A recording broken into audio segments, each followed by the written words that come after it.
Good evening, lovely tubers. White Mexican back again for another Market Watch investments video for you guys tonight. Have a plethora of things that I'm going to be showcasing for you guys tonight. These are going to be my personal selections, and I do hope that you enjoy. Getting things kickstarted tonight is going to be Goblin Attack Force, the original Ultra Rares from Fronic Guardian. Very nostalgic Generation 1 card here. I've always loved the artwork.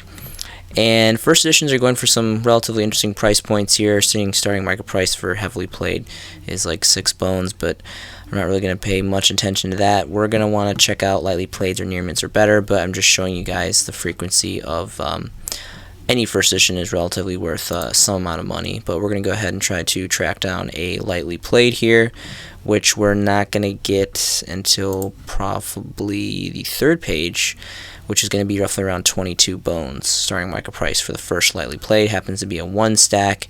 And then the near mints are actually not until the final page. There's 4 separate listings, and the first near mint starting market price is going to be 35 bones, and those are both one-ofs. So really not a lot of availability specifically for this. Interesting enough, I wanted to talk about the very popular misprint.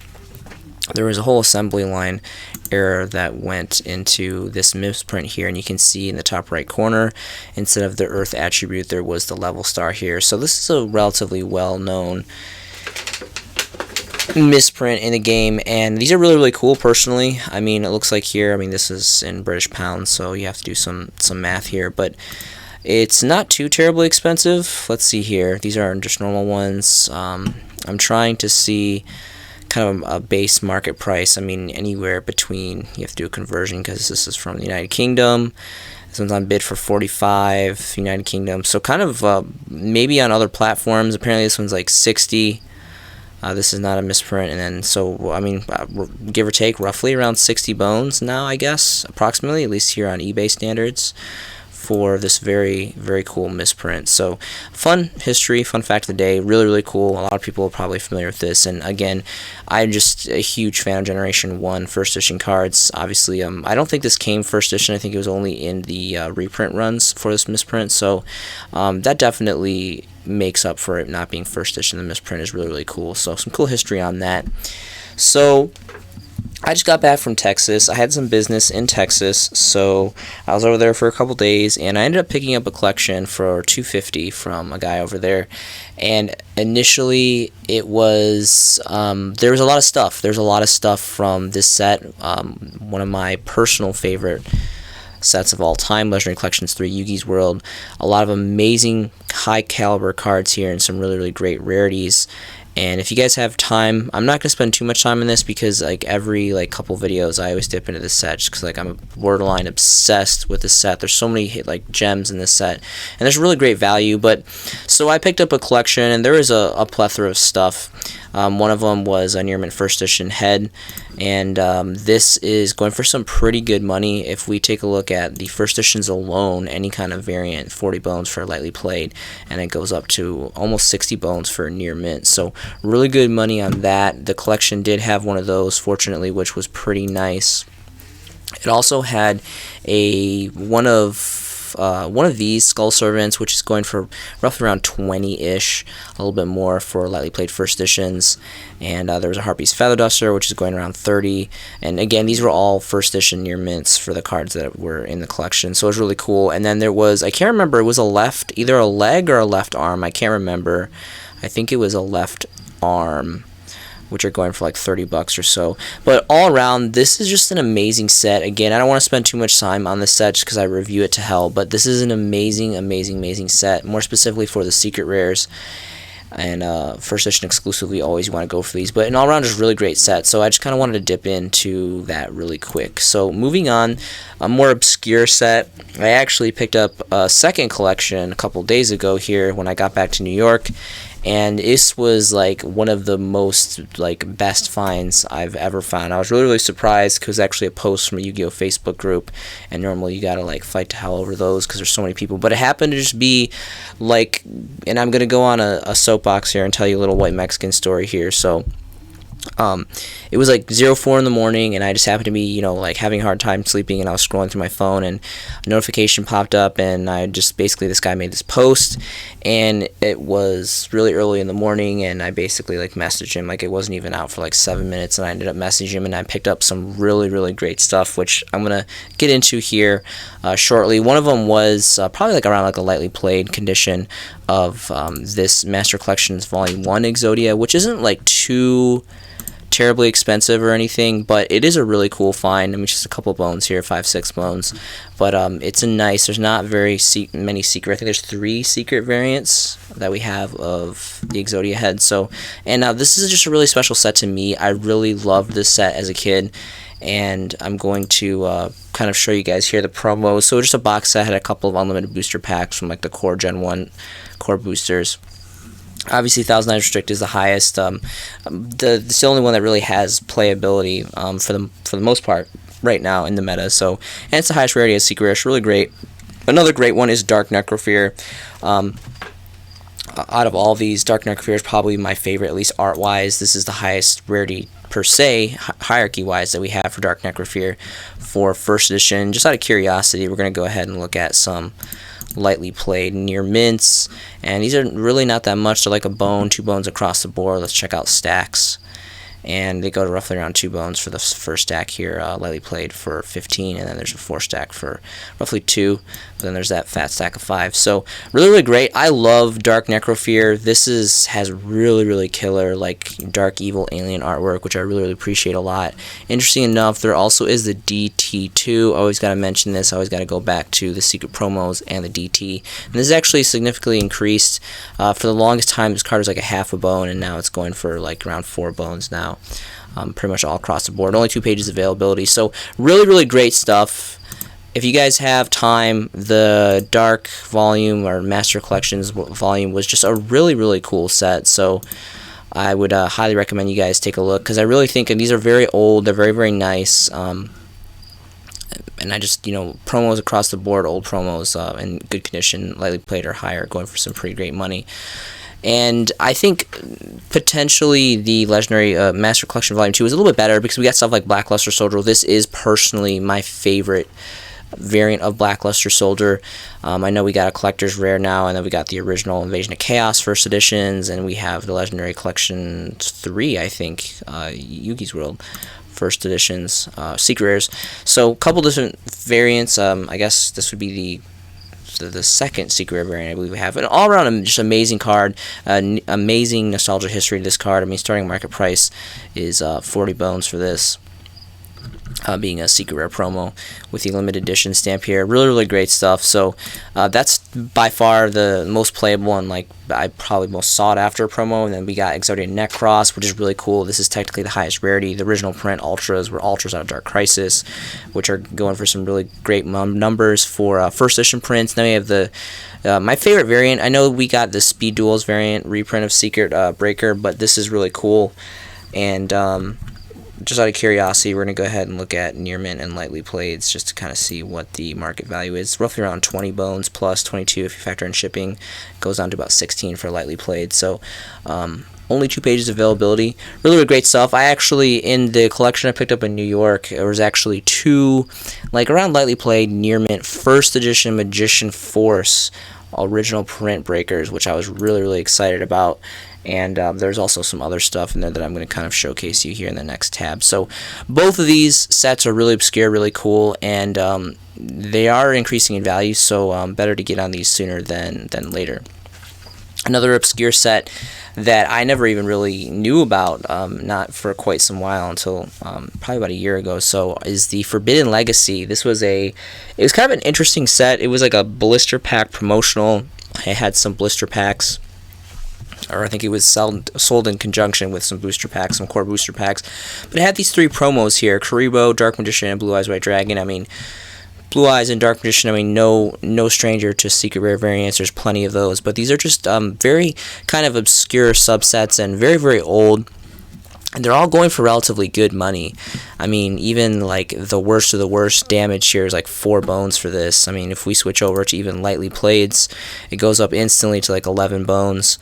and I'm gonna see if there's even an option for near mint. So you can kind of see here, but there's just relatively kind of just interesting value in this. Obviously this isn't a very good artwork of Blue Eyes. There's tons of variants of Blue Eyes that look completely better, and this is not the best version of Dark Magician, but some people like this. I mean, it is cool. Like it's Dark Magician too, and it is secret rare. So anyway, what I'm trying to get at here is it's worth relatively good money. I mean, starting market price is like 20-ish bones almost. A little less than 20 bones. So anyway, really great stuff. And then of course you have a Secret Kuriboh, which I don't think that this is the highest rarity. I know that originally came out of Mail Raiders as a super rare, so probably first edition copies of that, it's probably going for some pretty great stuff. But this is also going for some relatively good money. Well, not as much, about 5. Well, actually these are OCG, so disregard those. It's about 15, 16 bones. So and there's 3 pages of availability. So anyway, just a really obscure set, and I just think it was kind of cool, so I just wanted to kind of go over that really quick.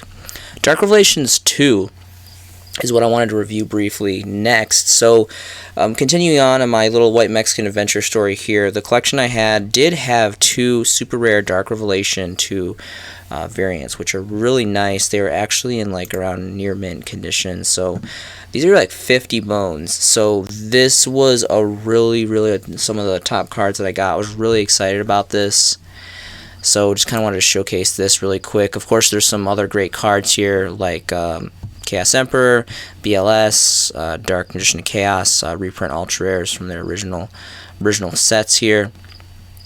And personally, I'm not a big fan of Dark Revelations, but I do respect and understand that there is a whole kind of corner on the market. There are players that really highly seek after Dark Revelations and maybe even some Dark Beginning stuff. I personally don't. I think it's kind of low rarity for high dollar. But I can't deny the fact that there is a collector's market out there. And some of the holofoils are just go for some really good money. So that was something I just kind of wanted to review with you guys really quick. Next is going to be Tournament Pack 6. Exclusively, I wanted to talk about this because once again, in the New York collection that I picked up, had a playset of super rare Tournament Pack 6 Royal Decrees. And you guys know me, I love Royal Decree. It's like the trap card to stop all trap cards, and just tournament pack, any variant of a tournament pack, even some commons, more specifically for super rares or higher, are just going for some crazy dumb numbers. There was 2 near mints and 1 lightly played, so we're going to go ahead and shift some settings here. And the card is just ridiculous. Starts at like, starting market price is 80 bones for 2 stack here, and then jumps all the way to 100 bones for a playset of near mints. So only 3 listings available for those conditionings. Really not a lot of market, a lot of availability on the market. Of course, we have the original. I think it was, I want to say, Tournament Pack 1 was the ultra rares, Tournament Pack 4, which are just like ungodly expensive, so you have those as well. But Royal Decree is such an amazing card. I mean, I personally, I'm not a big meta heavy like competitive player or anything like that, but I always side a playset stack of Decrees. Decrees is always a great handy side card, and I just love this card to death. There's also the Hobby League 3 parallels, which are really great parallel ultras. These just look fantastic aesthetically. Be careful though, because Upper Deck made these, and they're a little bit different cardboard formula, and it's just a little bit thicker than they tend to bow, and higher echelons of play kind of give you issues for that. But there's some really great variants. So this probably being like my favorite aesthetically for collectability purposes. I really do love the TP6 Supers. Ultras too as well, but they're just like ungodly expensive and almost like borderline unattainable at this point. So anyway, yeah, Royal Decree is just it's a really fun time. So anyway, it was really awesome. I was really excited to get a playset of those in the collection that I picked up. So it was really great stuff. And of course, you got some other cards here. And everyone knows Champion Pack, Tournaments Pack are some of the most sought after tournament like OTS like Astral Pack like packs. So really great stuff on there. So next is going to be B-Cop from the Underworld, specifically the Genesis Impact Collector's Rare reprints, and these are actually kind of gone down in value. We can see you can get a first edition near mint copy here for roughly around 20 bones, which is kind of unheard of. I feel like before they were like around 34, 25-ish price range. So there's been definitely a significant increase. Now I know this is still kind of an uncomfortable price point to pay. There is several on the market here. Just out of curiosity, I'm going to switch to stack, see what the stack availability is. It does go up to about 28 for the first stack of 10 here. So there is that, but this card, again, just like with Tour Guide, just with like Tour Bus, it's part of the whole Tour Guide package, and the artwork is just phenomenal. It's got that waifu tax going for it, for sure, and I think over time, as this card gets older and a little bit more difficult to get on the market, I think it's going to be a great collector's card, not really for playability, but more specifically for that kind of like cutesy girl anime artwork collector stuff. Speaking of, we're going to talk about LOD, which is another fantastic Generation 1 set, and I'm going to close out with this set. I know I talk about it all the time, sound like a broken record, but I just cannot help myself. White Mexican cannot get away from some Generation 1 juiciness. So, speaking of some waifu tax, we're going to talk about the infamous legendary Injection Fairy Lily. By far, I think this card has been and is going to go toe-to-toe with Magician Force Secret Rare variants of Dark Magician Girl. Obviously, Dark Magician Girl has a lot more fanboy base and is a lot more expensive card in its original first edition print, but this Secret Rare variants of Lily are no suckers. They are definitely some pretty great things. So we're going to go ahead and we're going to look at Near Mint Lightly Played. Unlimiteds are roughly around $14, so really not that much. And but what we want to talk about more specifically, because this is a Generation 1 collector's card, is going to be the first edition copies, and that's when we start to see some pretty impressive numbers. Starting at market price for Lightly Played for 3 stacks of first edition is around 70 bones with $1 shipping. And then it quickly goes to, it starts to break that 100 bill mark at 101, and it continues to trickle up after that, and then Near Mint doubles at 120 bones. So there is 2 pages availability. Just out of curiosity, I want to see if there is any stacks for first editions. There was that stack, so stack for 70, and then there's a stack of Near Mint 7 stack from Core TCG for 300. So again, it's nowhere near the first edition original copies of Dark Magician. I don't want to say not nowhere near.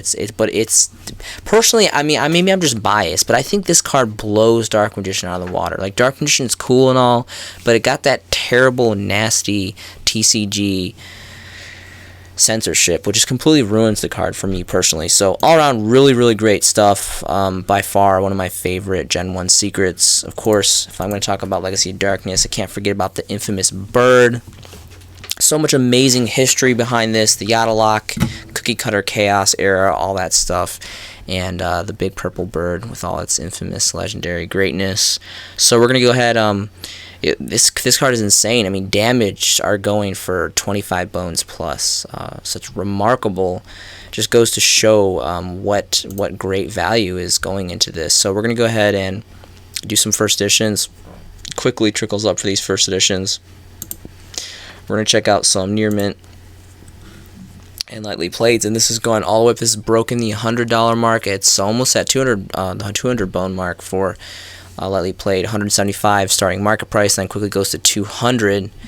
Near Mints, there's actually a Near Mint here, not that far off. This is very, very close to the Lightly Played, so that's very interesting for a Near Mint for 200. And continues to trickle up after that, and there's 3 pages of availability. Let's see if it doesn't look like there is any stacks for first editions for Near Mint Lightly Played, unfortunately. So really, really great stuff. Just out of curiosity, I want to see what the non-first editions, personally, I wouldn't really recommend. This is such a collector's card, and it's so old, and it's just a perfect, pure-spirited Gen 1 card. You always want to go first edition exclusively, but 40 bones, not bad. I mean, 40 bones Lightly Played for unlimiteds, so this is definitely all across the board, going for some really, really amazing stuff. So that was pretty much, well, really quick. So I wanted to talk about this. I've mentioned this before. This is a fun little story. So After the Struggle was actually the censored version of this. It was originally called After Genocide, and it's actually not showing. And it's interesting how this one is but going for ridiculous numbers. We can see here. I mean, like, look at these modern replay. They're like $42. What is going on? But I noticed this before. It's very, very strange. This is $250 for near mint. This is insane. This is just completely like a perfect example of there just not being a lot on the market and people just completely taking advantage of this for the sell market. Only 4 listings here, and starting market price for lightly played unlimited is 100. I think all of the variants, because this was the reprint, the censored name change that came after the first edition copies, it's just significantly more. So this is just insane. Like, this was a lot. Now this is like a lot. So if you have this, sell this if you can find a seller. I mean, I highly doubt these are really selling at these prices. These are like ridiculous numbers for rares that are even reprints. So you can see here they don't even have the original magic stamp here. But if we look at the original ones that were the non-censored after genocide, these are like very affordable, and it's very strange. I personally collect these exclusively, the first editions, because I think it's really cool. It's the original magic stamp variants with the original uncensored name of genocide, which is really, really cool. But it's just very interesting that the reprints are worth ridiculously amounts of money, and then these ones are just, they're not. They're like, you know, pretty much 2 bones all across the board. So we're going to check out near mint lightly played. Yeah, pretty much 2 bones for lightly played starting market price. Even if we switch over to stacks here, a couple stacks, goes up significantly to about 4 bones for lightly played for a stack of 4, and then to about 5 for 10, and 3 for a stack of 10 here, plus this 5 shipping. So it goes up significantly for the stacks, but nowhere near the reprinted variants, the unlimited reprint variants. So it's very, very interesting, but just fun little story, fun little history behind that. So be aware of that. That's a cool little thing. You know, you got things like the original common Harpy's Girl, which got the uncensored treatment. It kind of slipped through the cracks there in the assembly lines, and then that was uncensored. That's pretty cool. And then you got like the name change of like Harpy's brother to, I think it was Sky Scout, and just like there's little stuff like that. Like, I'm like, White Mexican is all about that stuff. I love those little kind of hidden stories within the game, and those are some of the things that I really enjoy. The history merits of the certain kind of things on the side here for the game. So stuff like, you know, like Luster Dragon, like the number 2. The original ones didn't have like the number 2, so it's like technically a reprint, but then they changed the name. But these are, you know, relatively affordable. I have a lot of these too. Specifically, you can see here some original versions of this card were misprinted without the number 2 in the card game. So I think it was the original print runs that didn't have these, and the reprints actually got it that added 2. So that's kind of another, not really misprint, but kind of like misprint on like history merit. Apparently there's like no first editions left of this. I don't know what's going on here. I just want to look at this really quick because this is something that I personally did invest in very heavily, and apparently there's like not, and near mints, apparently there's no lightly played. This is not letting me do lightly played, but near mints are roughly around 12 bones. So that's interesting enough. I love the artwork on this. It took me a while to notice this, but there's like this emerald green moon in the background, which is really, really cool. And I love like the crystal scales here on the dragon, which is really, really cool stuff. So anyway, an all-around really, really great card. So Legacy of Darkness, again, all of the Generation 1, what I consider Generation 1 LOB through RDS, first editions, mostly for super rare through secret rare and, you know, the ultimate rares that came out of RDS too. But just all-around amazing nostalgia, and again, like, this is just, there's so many great memories behind this. So that is all I have for you guys tonight. Hey, everyone, again, I gotta mention this at the end of the video, like I'm starting to do. Take care of each other. The world's a crazy place. There's a lot of really insane stuff going on right now. Isolationism, loneliness, depression. Just be a brother, be a sister, be a friend. Look out for each other, love each other. There's a lot of craziness in the world right now, so just be sure to look out for one of another. And I love Yu-Gi-Oh! Yu-Gi-Oh! Has been part of my life for, you know, several years. I've been playing since the game's initiation back in like way back in 2002. And I love the community. I love the brotherhood, the creativity, There's so many amazing things that go into this hobby. Thank you so much for watching these videos and being a part of this community. I hope you guys are making some fantastic Yu-Gi-Oh! Investments yourself. This has been a showcasing by The White Mexican, and I will see you in the next video.